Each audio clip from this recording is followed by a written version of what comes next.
What's up, guys? Welcome back to the channel. Today we're back with my series where we focus on the best fighters in the world. I give you 5 things that they're amazing at with tips to improve so you can become a little bit more like them and increase your skill set in striking. And today we are going to be covering Max Holloway, an amazing UFC champion, fantastic striker. I am looking forward to sharing my thoughts with you on this amazing featherweight UFC champion.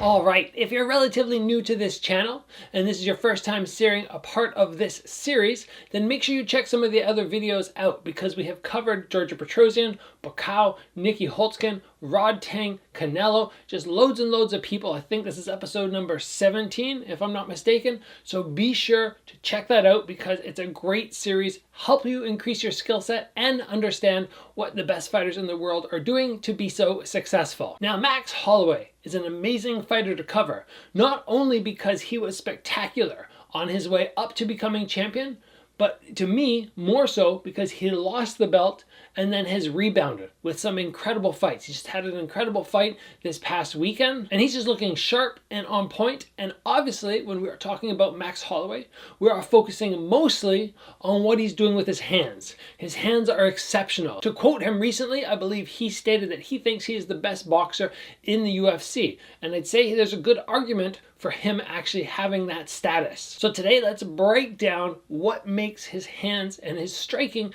so exceptional. And first off, in particular for his hands, we're talking about the variety in his attacks. It's very rare to see him step in and launch all his punches straight down the middle or all his body hooks out to the side. He's very proficient at letting those hands go middle, body. Head, body, and he's always changing the attacks, and it's just spectacular to watch because it's so difficult for his opponents to get a read on what's coming. He throws a left hook, a bunch of them, and they go, okay, I can counter, but then he starts coming with maybe hook cross and then hook cross body hook, and it's variety that makes him so dangerous. It's very hard to get that read on him.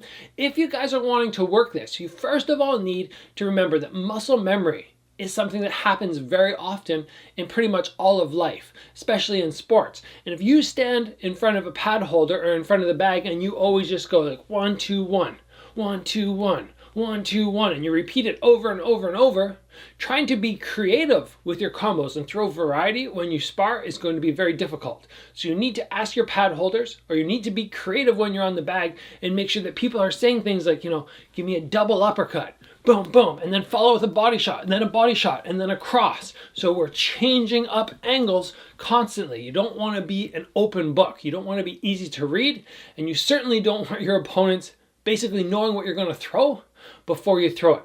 So this, in my opinion, is one of the reasons that Max Holloway is so exceptional. It's the variety in his striking. Next up, we need to talk about Max Holloway's volume.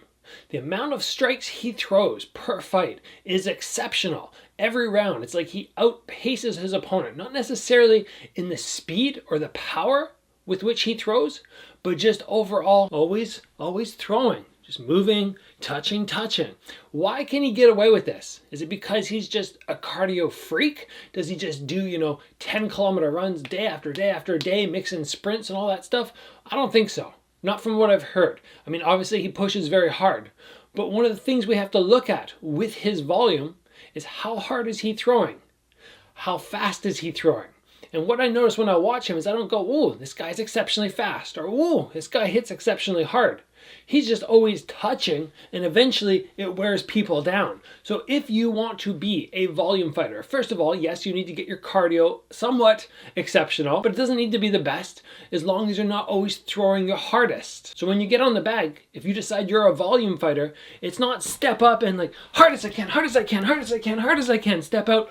Oh, okay, I'm tired, little break. It needs to be tap, tap, tap, tap, tap, tap, tap, tap, tap, tap, tap, tap. And you're always working, not exhausting yourself with any combo. And that is something that Max Holloway is amazing at, and it gives him an edge on his opponents because they have trouble keeping up with his pace. In my opinion, it's almost an illusion to his opponents and they get a little bit sort of thrown off by this constant volume, and they forget that all the light shots, probably in the first round, they're going, oh, it doesn't hurt, I can take this. But bit by bit by bit, with the volume and the repeated attacks, it starts to wear them down. And then those like 10 small blows are probably more damaging than one big massive blow. The very unique skill set that he has, being able to stay in somebody's face, be able to throw that volume. Make sure you work this. Unless you're the exact opposite, where you're like a single punch power fighter, then this is not the strategy for you. Next, I want to talk about Max Holloway's relaxed feints. Sometimes when people throw feints, they're very twitchy. You know, they're standing there and bah, bah, and you can tell almost to a certain extent those feints are going to exhaust you. And when we were just talking about Max Holloway's volume, same thing. When he throws his fakes, he stays fairly relaxed, but people fall for his fakes. They're not like blah, blah. It's somewhere in between that sort of too slow and in between really, really fast. He finds that nice middle ground where it's not exhausting him, but people are falling for it. And he can just, you know, throw a shot out. He gets a little reaction, then he takes that little step in, he like lengthens out his long arms, and then he lands. He does it so frequently, just tap, pop, pop, tap, pop, pop.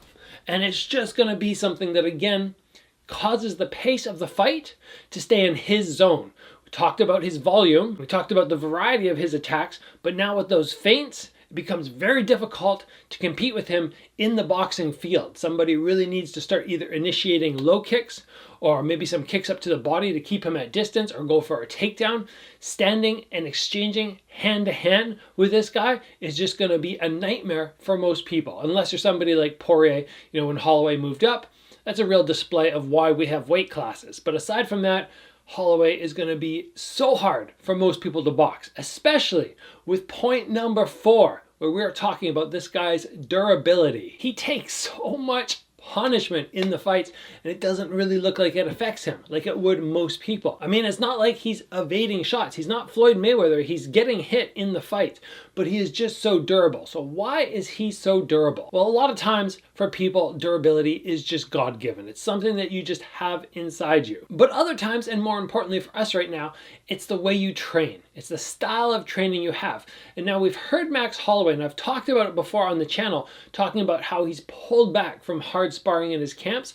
And a lot of times when he gets into the ring, he hasn't done hard sparring in that camp at all. He says he hasn't done it at all. I'm still a little hesitant to believe that he doesn't do a little bit, but still, that's what he's saying. So why would he go about that route? Well, he probably recognizes now that he did so much in his early career that he's really dialed in.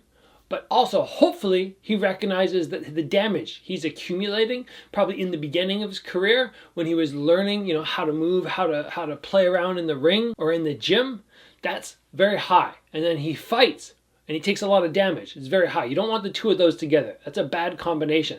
So maybe he's recognizing now it's time to draw back in the gym, because he's still taking a lot of damage in his fights. But overall, this is a question I've asked myself before. When I was 15, 16, I had adults trying to take my head off at the gym, trying to knock me out. And in hindsight, I went, why is this happening? Why was that happening? It should never have been a situation that I was in where I had full-grown adults trying to hurt me. But at the same time, it may have helped my durability, made my body stronger at a younger age, made me used to taking that impact. In terms of head durability, I don't really know if you can train that, if it's just a God-given thing.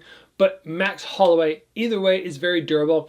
If you're trying to get that durability, just make sure rounds in the gym, that's the closest thing we can get to fighting. That's where you're going to take that beating on the arms, where you're going to learn to shell up, take forearm beatings, low kick beatings.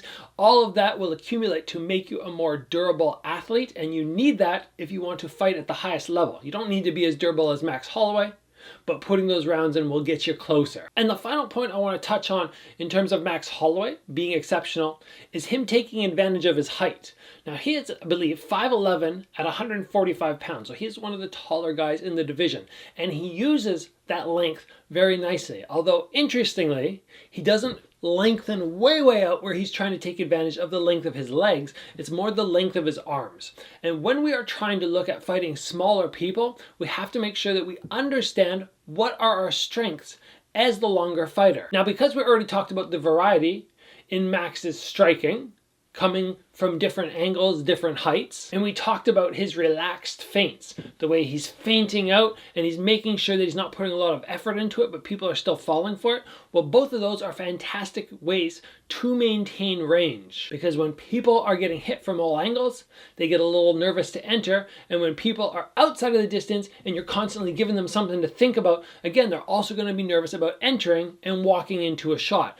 And when you are the taller fighter, you need to find ways to shut down those shorter guys. It's something that he is spectacular at. I have done what you should be doing if you are the taller fighter against shorter fighters in my series, Fighting With Your Physique. You guys can check that out if you want all the details. But in terms of Max Holloway, he just has such a nice combination of everything we talked about with the hands and then letting his legs go occasionally, especially with this like sort of sidekick knee stomp that I've seen him do recently, where he just kind of pumps his leg up. It could be the front leg or it could be the back leg, and he just kind of hits down to the lower level. If you hit somebody in the leg and they're trying to attack, it's going to stop them in their tracks, because you don't want your head to fall over your feet. You want your head in between your feet. So this sidekick sort of technique that he's utilizing is a great way for him to continue maintaining the range he wants and stopping guys in their tracks if they're trying to approach him. He picks the shots, he does the fakes, he throws when he's ready, when he exits, he throws that sidekick, he's keeping people at range, and then he can go back to do his own style of work. Overall, super effective